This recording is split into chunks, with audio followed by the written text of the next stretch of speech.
The crystalline spires of the galactic conclave stretched toward the violet sky of Centauri Prime, their surfaces reflecting the light of 3 suns in a dazzling display. Inside the grand chamber, representatives from 1,000 worlds sat in concentric circles, their varied forms a testament to the diversity of life in the known universe. The chamber buzzed with nervous energy as Archon Vexthor of the Arxian Collective rose from his seat, his translucent body pulsing with bioluminescent patterns of agitation.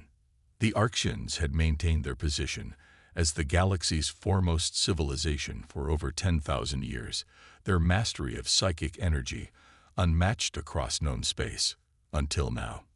We can no longer remain silent.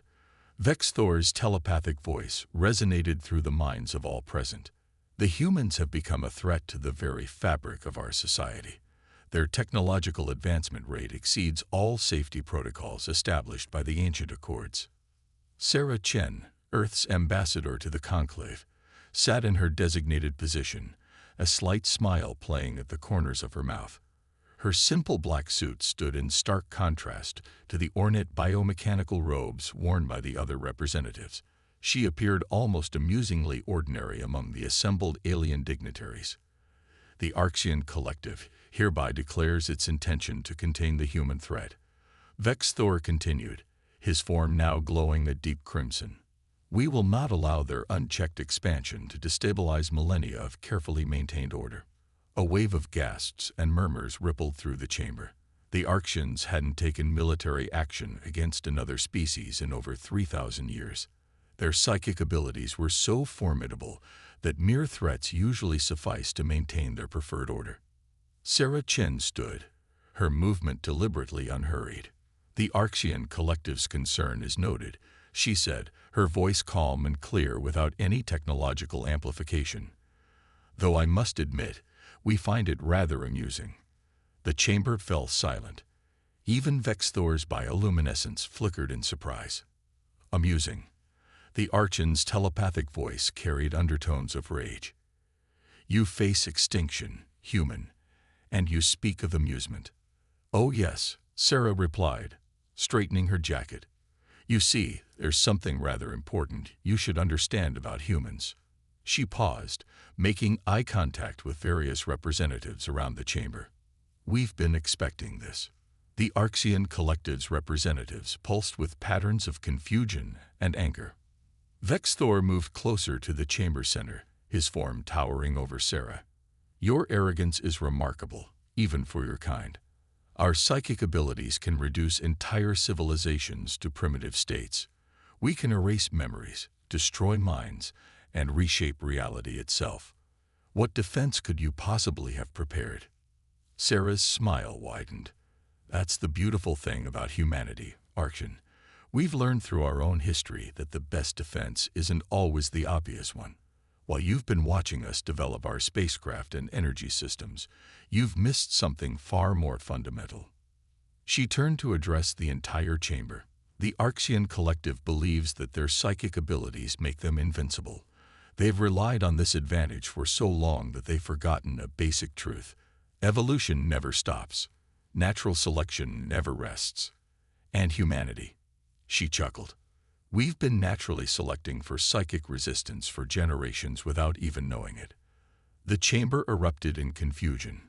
Vexthor's form pulsed with patterns never before seen in the grand chamber. Impossible, he projected. Our scans would have detected such resistance. Would they? Sarah asked. Or did you just assume that because you couldn't read our minds clearly, we must be primitive? Did you ever consider that the static you encountered wasn't weakness, but strength? Around the chamber, representatives began accessing their data streams, reviewing historical information about human development. The Arxians had always classified humans as psychically underdeveloped, their minds appearing clouded and difficult to read. They had attributed this to primitive mental evolution. You've made a grave miscalculation, Sarah continued. Humanity hasn't been playing catch-up these past centuries. We've been preparing. Every time you scanned us and found our minds difficult to read, you were confirming our greatest advantage. We're not psychically primitive, Archon.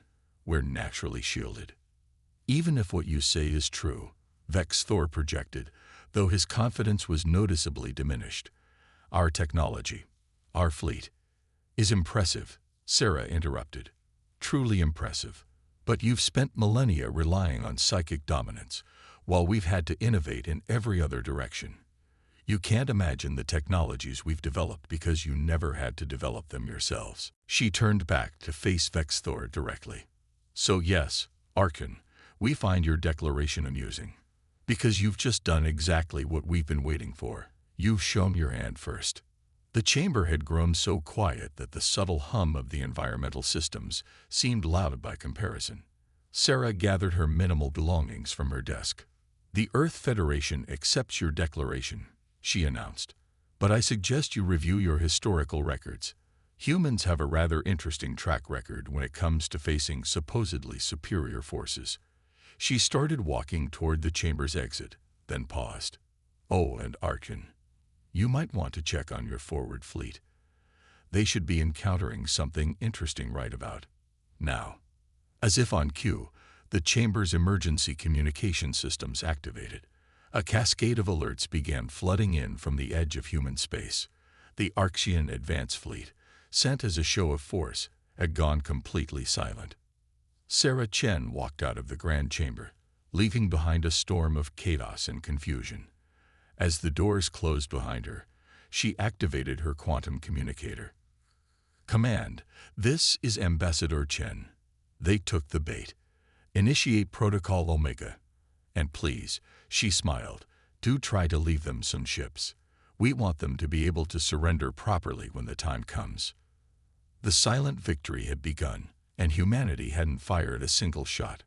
Admiral Helena Santos stood at the viewport of the Earth Defense Command Station Hyperion, watching the quantum sensors track the approaching Archean fleet. The massive holographic display showed thousands of crystalline vessels, each pulsing with psychic energy powerful enough to devastate most civilizations. The Archeans had chosen to make their first strike against humanity's furthest colony, New Haven. They hadn't expected to find her waiting. Status report. Helena commanded, her dark eyes fixed on the tactical display. Archean fleet maintaining current vector. Lieutenant Park responded from his station. Their psychic emissions are off the charts. Looks like they're planning to hit us with everything they've got. Helena allowed herself a small smile. And our quantum shields. Operating at full capacity, Admiral. The colonists won't feel so much as a headache. The Archean fleet had arranged itself in a perfect geometric pattern, their ships forming a massive crystalline lattice in space. It was beautiful, in its way, a testament to their absolute confidence in their psychic superiority. As Helena watched, the enemy ships began to glow with increasing intensity. They're powering up their primary weapon systems, Park announced. Psychic pulse wave incoming in 3, 2, 1. The space between the fleets lit up with ethereal energy as the Archeans launched their attack. Under normal circumstances, such an assault would have reduced any population to a catatonic state, their minds shattered by the overwhelming psychic force. But these were not normal circumstances. The pulse wave struck New Haven's defensive perimeter and simply disappeared. There was no dramatic explosion, no visible struggle between opposing forces. The attack that had subjugated countless civilizations was absorbed without a trace. Enemy fleet is recalibrating, Park reported, unable to keep the amusement from his voice. They're increasing power to maximum capacity. Helena nodded. Let them try twice more. Then show them why humanity hasn't needed psychic powers to survive. The Archean fleet launched 2 more attacks, each more powerful than the last. Each disappeared into the quantum shields protecting New Haven. Through the tactical feeds, Helena could see the confusion spreading through the enemy fleet as their perfect formation began to waver. They're attempting to establish communication, Communications Officer Chen announced. Put them through, Helena ordered, straightening her uniform.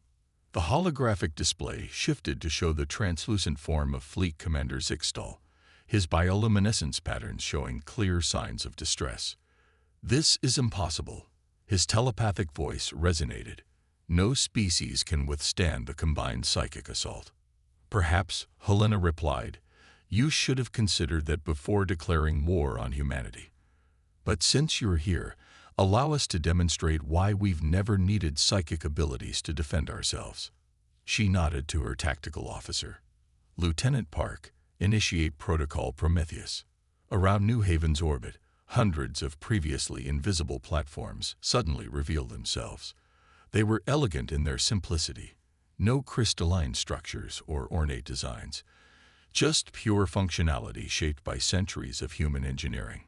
You see, Commander, Helena continued, while you were perfecting your psychic abilities, we were forced to develop other methods of warfare. Methods that don't rely on mental domination. Would you like to see them? Before Zixtal could respond, the defense platforms activated.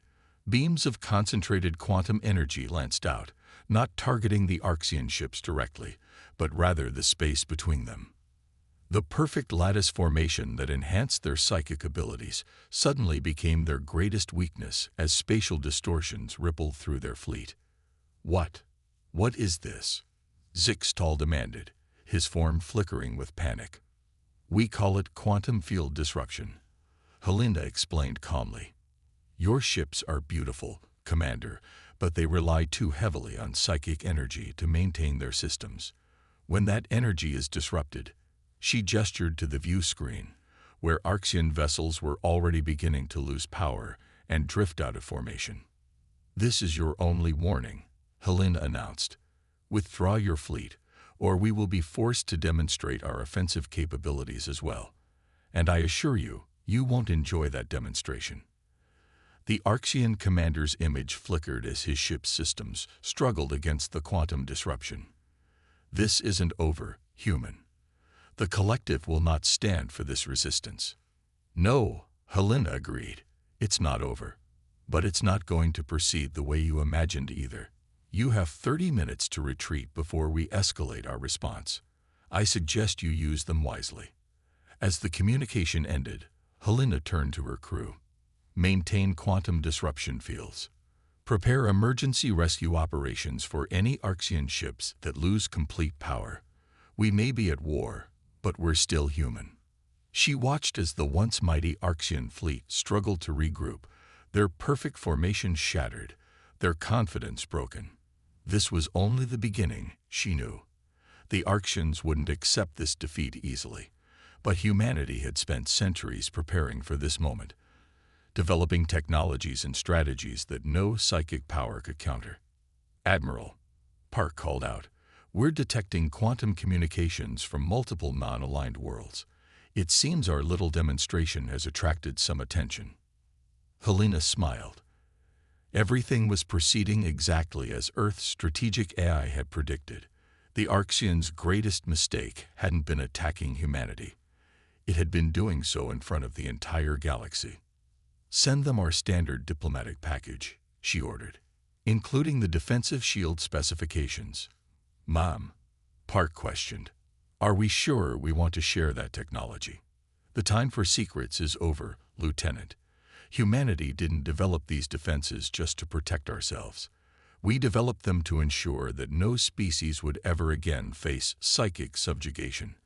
The Arxians didn't just start a war today. They triggered a revolution, and humanity will lead it.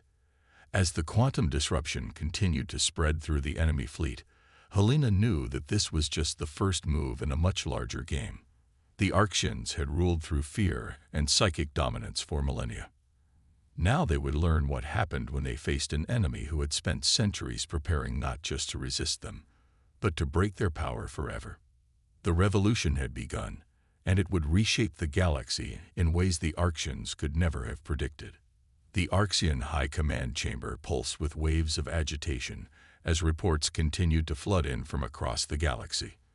On the central projection, a map showed dozens of red indicators where their forces had encountered unexpected resistance.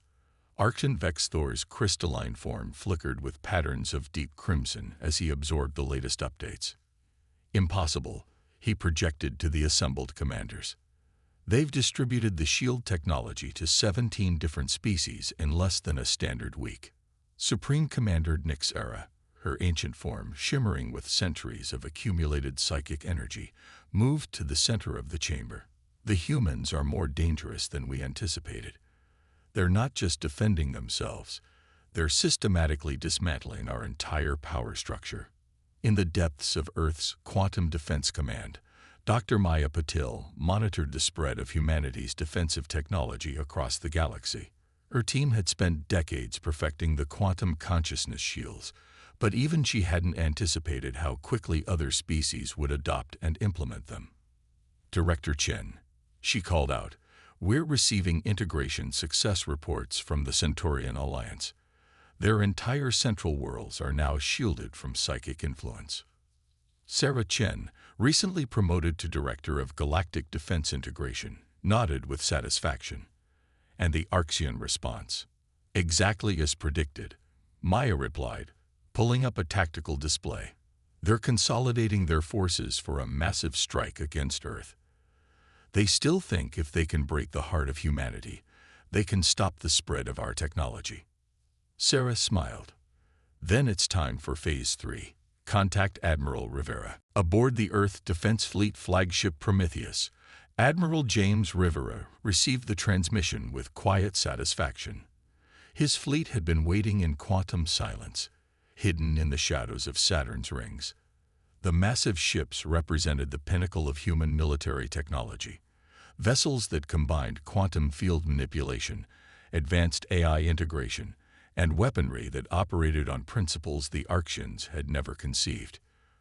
All ships, Rivera's voice carried across the quantum network that linked his fleet, prepare for Operation Sunbreak.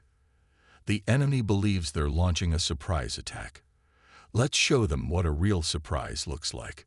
The Arxian attack fleet emerged from quantum space in perfect formation, their crystalline ships arranged in a massive psychic amplification pattern.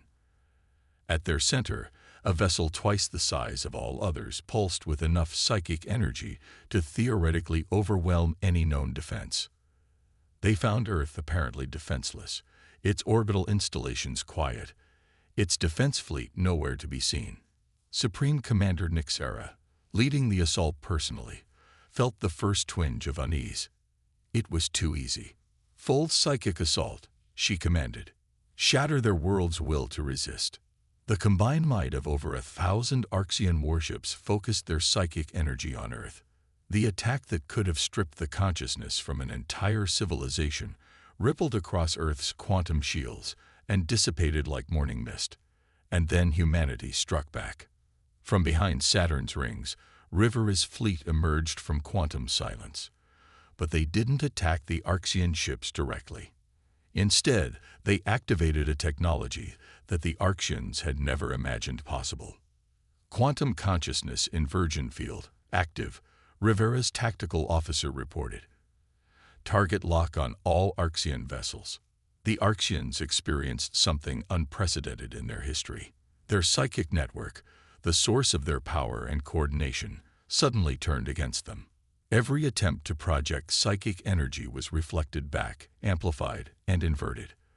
Their perfect formation became a prison, each ship's psychic emissions cascading through the network and overwhelming their own defenses. This is Admiral James Rivera of the Earth Defense Fleet. His transmission cut through the chaos of the Arxian command network. Your psychic abilities are now operating in a closed loop. Every attempt to use them will only affect your own forces. You have two choices: power down your ships and surrender, or maintain your attack and face the consequences. Supreme Commander Nyxera watched in horror as her fleet began to disintegrate. Ships were powering down to escape the psychic feedback, crews unable to maintain control under the inverse field effect. The greatest attack fleet in Arxian history was defeating itself. How? She projected weakly. How have you done this? You assumed that because we lacked psychic abilities, we couldn't understand them, Rivera replied. But humanity has always excelled at understanding and manipulating natural forces we couldn't directly control. We don't need to be psychic to understand how psychic energy works and how to turn it against itself. Sarah Chen's voice joined the transmission. "This is why we found your declaration of war amusing, Commander. You thought you were punishing an upstart species that needed to be put in its place. Instead, you've given us the justification we needed to break your hold over the galaxy permanently." Across known space, other species watched through quantum feeds as humanity systematically dismantled the previously invincible Archean fleet. The message was clear. The age of psychic domination was over. In the Quantum Defense Command, Maya Patel monitored the surrender signals beginning to flood in from the Archean fleet. "Director Chen," she reported, "we're receiving requests for civilian evacuation from multiple Archean vessels. Their life support systems are failing as their psychic power cores shut down. Deploy rescue ships immediately," Sarah ordered without hesitation, "and send them the emergency power conversion protocols. The Archeans need to understand that we're not seeking revenge. We're seeking change." The revolution that humanity had prepared for centuries was unfolding perfectly, not through destruction, but through the systematic dismantling of a power structure that had oppressed the galaxy for millennia. And they were doing it not by destroying their enemy, but by offering them a path to a different future. The age of psychic dominion was ending.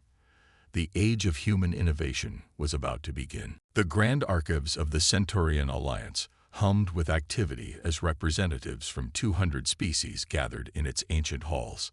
Holograms flickered throughout the vast chamber, showing real-time updates from across the galaxy. The fall of the Archean battle fleet had triggered a cascade of events that no one, perhaps not even humanity, had fully anticipated. Ambassador Lyra of the Centaurian Alliance, her crystalline form shimmering with subtle colors, addressed the assembled delegates. "For 10,000 years, we accepted Archean dominion as inevitable. We believed their psychic powers made them invincible. Today, we have proof that nothing is invincible." In orbit above Earth, the massive hospital ship Mercy demonstrated that proof in a different way. Dr. Elena Rodriguez moved through wards filled with recovering Archean soldiers, their crystalline forms dimmed, but slowly stabilizing as they adapted to life without constant psychic enhancement. "Your cellular restructuring is progressing well," she told a former Archean battle commander, checking his readings. "The quantum stabilization therapy is helping your body adjust to its natural state." The commander, once a being of pure psychic energy and crystalline light, now appeared almost translucent. "We never knew," he said quietly. "We never realized our evolutionary superiority was actually killing us. Our bodies were burning out from constant psychic output." Elena nodded sympathetically. "Sometimes the hardest chains to break are the ones we think make us strong." Across the galaxy, similar scenes played out as more Archean ships and colonies accepted human medical assistance. The quantum consciousness shields hadn't just protected against psychic attack, they had revealed a devastating truth. The Archeans' reliance on psychic power was causing their species to deteriorate at a cellular level. In the Quantum Defense Command, Sarah Chen met with the Allied Species Council, a hastily formed but rapidly growing organization of former Archean subject worlds. The chamber was filled with representatives who just weeks ago would have trembled at the thought of defying the collective. "Humanity's quantum shield technology is only the beginning," Sarah explained, bringing up a holographic display of new scientific developments. "We've prepared educational and technological packages tailored to each of your species' unique characteristics. No more controlled development. No more artificial limitations." A Proximan delegate, their gaseous form contained in an environmental field, spoke up. The Archeans claimed such rapid advancement would lead to chaos, that their control was necessary for galactic stability. "Fear of chaos is how empires justify control," Sarah replied. "But look at Earth's history. We advanced from primitive technology to quantum manipulation in a fraction of the time most species took. Did we destroy ourselves? No. We learned, we adapted, and most importantly, we preserved our diversity of thought and approach." Meanwhile, aboard the flagship Prometheus, Admiral Rivera coordinated with the growing Allied defense fleet. Ships from dozens of species now trained alongside human vessels, learning not just new technology, but new ways of thinking about space combat and defense. The key isn't the technology itself, Rivera explained to his alien counterparts. It's understanding that every species brings unique perspectives and abilities. The Arxians sought uniformity through control. We seek strength through diversity. But not all changes were military in nature. On the Arxian homeworld, a revolution of a different kind was taking place. Dr. Maya Patel had arrived with a team of Earth's best xenobiologists and quantum physicists. They came not to conquer, but to save. Your species isn't dying because you're weak, Maya explained to the Arxian High Council, their forms now noticeably dimmer than in historical records. You're dying because you've pushed yourselves too far from your natural state. The psychic abilities you've relied on were never meant to be used at such intensity. She displayed a quantum scan showing the cellular degradation in modern Arxians compared to their ancestors. But we can help you find balance, a way to maintain your abilities without destroying yourselves. The implication shook Arxian society to its core. The power they had fought made them superior was actually an evolutionary dead end. Their dominion over other species hadn't just harmed their subjects, it had nearly destroyed them as well. In the Centaurian Grand Archives, the revolution continued to spread, not through violence or conquest, but through the sharing of knowledge. Species that had been kept artificially separate by Arxian policy now exchanged ideas freely. Technologies that had been suppressed for millennia were rediscovered and improved upon. Ambassador Lyra watched as representatives from formerly hostile species worked together, sharing insights and building new alliances. They feared this chaos, she observed to Sarah Chen, who had joined her in the archives. But look, it's not chaos at all. It's evolution. Growth. Sarah smiled, watching as a group of young Arxians, their forms already healthier under the new protocols, eagerly discussed theoretical physics with scientists from a dozen other species. That's what they never understood about humanity, she said. We didn't survive and advance because we were stronger or smarter. We survived because we never stopped learning, never stopped adapting. And now the galaxy can do the same. The revolution wasn't just changing political structures or military balances. It was transforming the very way species thought about themselves and their place in the cosmos. The age of enforced order was ending. The age of collaborative evolution had begun. 1 year after the fall of the Arxian fleet, the Galactic Conclave gathered once again. But this time, the crystalline spires of Centauri Prime hosted a very different assembly. The rigid hierarchies of the past were gone, replaced by a circular arrangement where all species sat as equals. Arxian Vexthor, his form now radiating a stable, healthy glow, stood before the assembly. The former leader of the Arxian collective had undergone the same cellular restoration as his people, and with it had come understanding. For millennia, he began, his telepathic voice carrying a new humility. We believed our power gave us the right to rule. We were wrong. Our greatest strength wasn't our psychic abilities.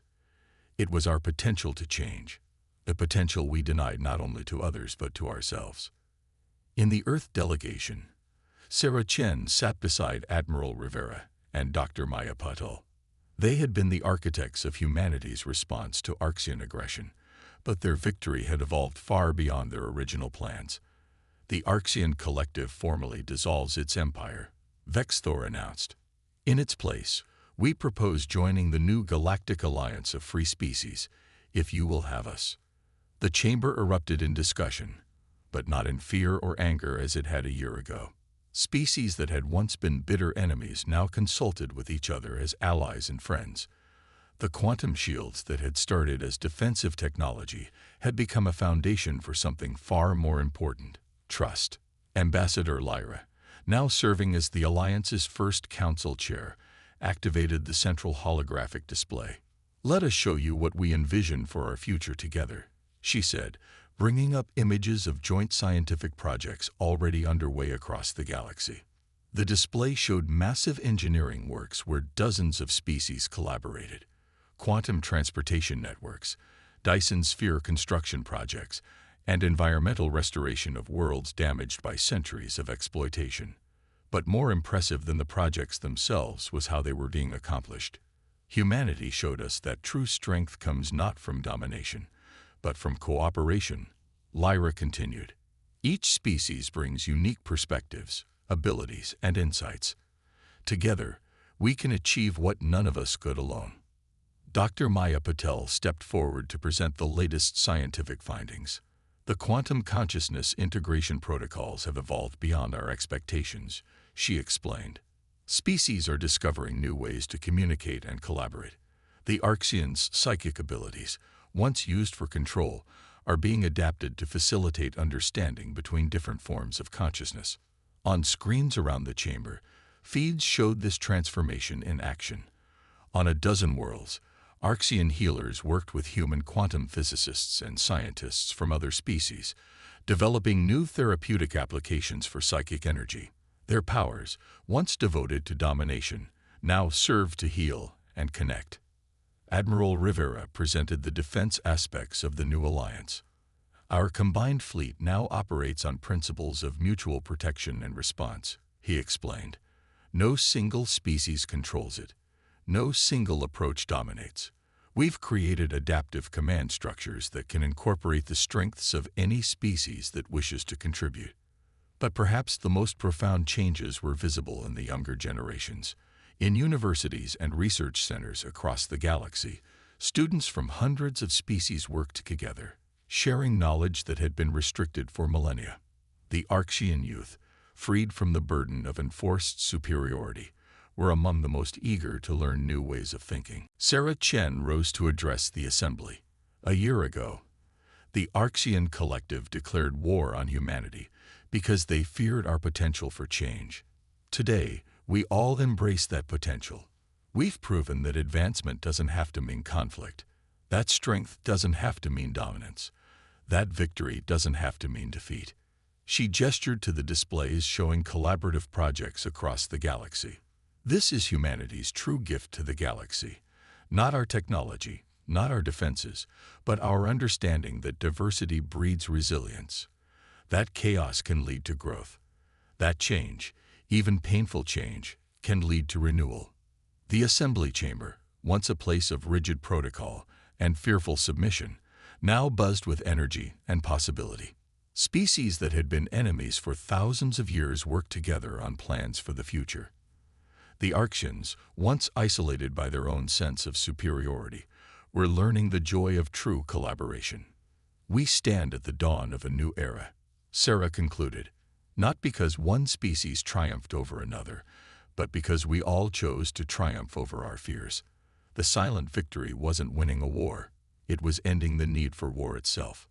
As the assembly moved to formally ratify the new alliance charter, Archonvex Thor approached Sarah. We thought we were the most evolved species in the galaxy, he said quietly. But evolution isn't about power, it's about adaptation. Humanity didn't defeat us. You helped us evolve. Sarah smiled. That's the thing about humanity, she replied. We never wanted to be the most powerful species in the galaxy. We just wanted to be free to become the best version of ourselves. And now, everyone else can do the same. The silent victory was complete, not through destruction, but through transformation.